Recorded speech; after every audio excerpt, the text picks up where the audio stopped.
If the bully still decides to attack your child, he's going to do it in several ways. It could be a punch, some sort of swinging punch. He can come in and shove your child or grab him by the shirt, or he can try some form of tackle. What's really interesting is that our body's mind system, and that includes your child, is already pre-programmed with certain movements that in response to danger and assault that will make it so that we can protect our heads and we maintain our balance when we are attacked. What we're going to do now is, with the help of Haven here, we're going to demonstrate some of those things that the body unconsciously does to protect itself. Now, if you want to face forward here for a second, each one of these things happens very quickly in fractions of a second, and they all each have a purpose. Now, the first thing that happens when somebody suddenly attacks us, our shoulders will come up, okay?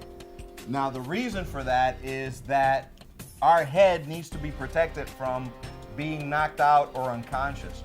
So our brain, we get knocked out when somebody hits us, and our brain bounces inside our skull and causes unconsciousness. So to maintain and stabilize our neck and our skull, our shoulders come up. The next thing that happens very quickly to maintain our balance shortly after the shoulders come up is we lower our center of gravity. Now, the way we show that is we're gonna bend our legs as we bring our shoulders up. Do that really quickly. Go. Nice.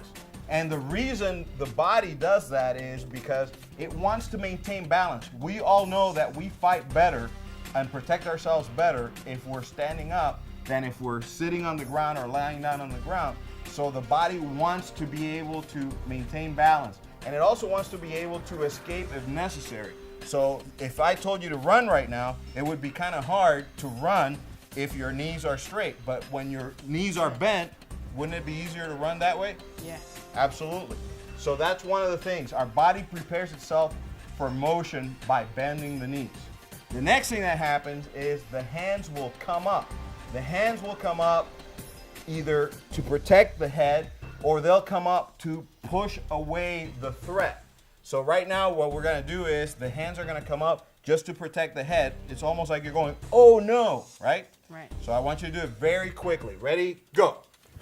Good. And this is a simple drill you can do with your child so they understand what their body is going to do prior to any practice. You know, again, you're not a black belt in karate or a master in kung fu or anything like that, right? Right.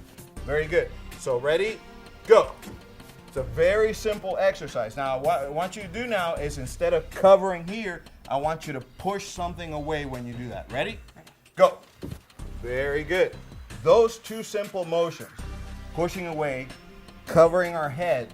Your child does not need to be a martial arts expert or a superhero or anything like that to be able to use those two motions in order to effectively defend themselves and keep their balance so they don't get thrown down to the ground by the bully and they don't get punched in the head by the bully.